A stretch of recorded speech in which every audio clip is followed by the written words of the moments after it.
केंद्र सरकार के आदेश पर लखनऊ पुलिस ने 8 पाकिस्तानी नागरिकों को किया चिन्हित। 5 लोग वापस भेजे गए मुल्क, बाकी बचे लोगों की भी जल्द कराई जाएगी वापसी। शॉर्ट टर्म वीजा पर आए थे सभी लोग। प्रदेशवासियों को योगी सरकार की तरफ से बड़ा तोहफा। दिग्गज आईटी कंपनियां क्लास लगाकर 10 लाख लोगों को देंगी एआई का प्रशिक्षण। Microsoft, Intel, गूवी, HCL, 1M, 1B जैसी आईटी कंपनियां लोगों को करेंगी प्रशिक्षित। दिसंबर तक प्रशिक्षण पूरा करने का रखा गया लक्ष्य। सीएम योगी ने बताई मदरसा शिक्षा में व्यापक सुधार की जरूरत। कहा नई शिक्षा नीति 2020 की तरह मदरसों के पाठ्यक्रम में किए जाएं बदलाव। नए पाठ्यक्रम के हिसाब से मदरसा शिक्षकों और कर्मचारियों की योग्यता में भी हो परिवर्तन। मदरसा शिक्षकों की चयन प्रक्रिया को निष्पक्ष और पारदर्शी बनाए जाने के दिए निर्देश।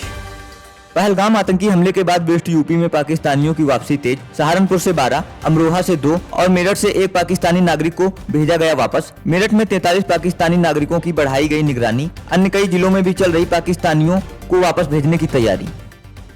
लखनऊ में एक बार फिर से पोस्टर वार ने पकड़ा तूल। बीजेपी कार्यालय के बाहर लगाया गया सपा अध्यक्ष अखिलेश यादव का पोस्टर में कई सवाल उठाने पर तेज हुई राजनीतिक हलचल। पहलगाम अटैक पर दिए गए बयान पर बढ़ा पॉलिटिक्स हंगामा।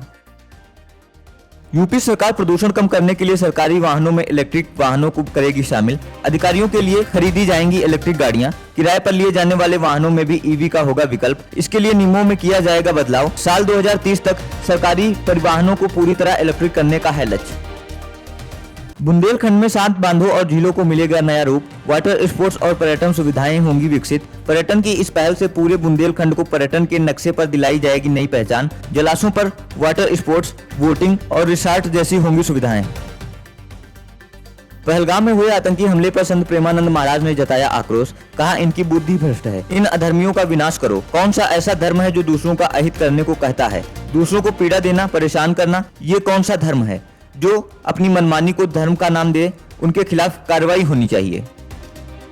मुरादाबाद में तलवारें लेकर सड़क पर उतरी महिलाएं। 20 से अधिक महिलाओं ने नारेबाजी करते हुए शाहबाद रोड पर लगाया जाम। पहलगाम आतंकी हमले के खिलाफ फूटा गुस्सा। महिलाओं ने की आतंकवादियों को नस्तानाबूद करने की मांग।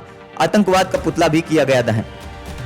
पहलगाम आतंकी हमले के विरोध में आज मेरठ बंद का ऐलान। करीब 10,000 से अधिक दुकानें हैं बंद। वहीं दोपहर 1 बजे तक पेट्रोल पंप भी रहे बंद। डॉक्टरों ने भी बंद का किया समर्थन। प्रदर्शनकारी लोगों ने हिंदुस्तान जिंदाबाद और पाकिस्तान मुर्दाबाद के लगाए नारे। पहलगाम आतंकी हमले के मामले में खच्चरवाला गिरफ्तार। यूपी की महिला ने लोगों से उनका धर्म पूछे जाने का किया था दावा। पहलगाम अटैक के बाद व्हाट्सएप पर तस्वीरें और चैटिंग का स्क्रीनशॉट हुआ वायरल। कश्मीर पुलिस ने वायरल तस्वीर पर लिया एक्शन। काशी विश्वनाथ धाम के ऊपर उड़ रहे एक ड्रोन को एंटी ड्रोन सिस्टम ने किया निष्क्रिय। चौक थाने की पुलिस को सौंपा गया ड्रोन। पुलिस के अनुसार ड्रोन उड़ाने वाला घुकरानी गली का है निवासी। ड्रोन का संचालन करने वाले युवक के खिलाफ की जाएगी वैधानिक कार्रवाई। प्रयागराज में सफाई व्यवस्था को लेकर सिटी कमिश्नर ने किया औचक निरीक्षण। नालियों की सफाई में कमी पाए जाने पर सफाई इंस्पेक्टर को लगाई कड़ी फटकार। दुकानदारों को दुकान के बाहर डस्टबिन रखने के दिए निर्देश। डस्टबिन नहीं रखने पर दी 500 रुपए जुर्माने की चेतावनी। अलीगढ़ जेल से परीक्षा देने वाले 5 बंदी हुए पास। हत्या, एसिड अटैक और दुष्कर्म के आरोप में काट रहे सजा। 100% रहा बंदियों का परीक्षा परिणाम। 2 बंदियों ने हाई स्कूल और 3 बंदियों ने दी थी इंटरमीडिएट की परीक्षा। सभी बंदियों का कोर्ट में विचाराधीन है मामला। कानपुर में छात्रा की मौत से मचा हड़कंप। 73% नंबर आने से निराश छात्रा ने की आत्महत्या। इस बार इंटर की परीक्षा में हुई थी शामिल। परीक्षा परिणाम आने के बाद से निराश थी किशोरी। परिजनों ने पुलिस को नहीं दी छात्रा की मौत की जानकारी। चंदौली में एक इंटर की छात्रा ने बोर्ड परीक्षा में फेल होने पर गंगा में छलांग लगाकर की आत्महत्या। शनिवार को गोताखोरों की मदद से बरामद किया गया शव। परीक्षा में फेल होने के बाद छात्रा ने सबसे बोलना कर दिया था बंद। गंगा के किनारे ही मिली थी छात्रा की साइकिल और चप्पल। मेरठ में आईएएस नहीं बनने पर डीजीएम की बेटी ने किया सुसाइड। आईएएस की तैयारी कर रही युवती दे चुकी थी 4 अटेम्प्ट। सुसाइड नोट में लिखा, मेरी जिंदगी नॉर्मल है, मैंने अपनी जिंदगी में कुछ खास नहीं किया, मैं नौकरी के लिए अयोग्य हूँ, मैं अपनी मर्जी से फांसी लगा रही हूँ, इसमें किसी का कोई दोष नहीं है।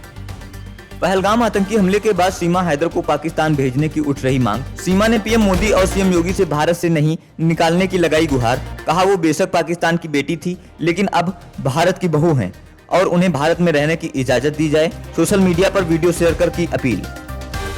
पहलगाम में हुए आतंकी हमले को लेकर बॉलीवुड अभिनेता सुनील शेट्टी ने जाहिर किया गुस्सा। देशवासियों से की अपनी अगली छुट्टी कश्मीर घाटी में न बिताने की अपील। कहा जो लोग नफरत फैलाने की कोशिश कर रहे हैं उन्हें हमें ये संदेश देना होगा कि कश्मीर हमारा था, हमारा है और हमेशा हमारा ही रहेगा। आईपीएल 2025 के 44वें मैच में आज कोलकाता नाइट राइडर्स का पंजाब किंग्स से होगा सामना। कोलकाता के ईडन गार्डन्स स्टेडियम में खेला जाएगा मैच।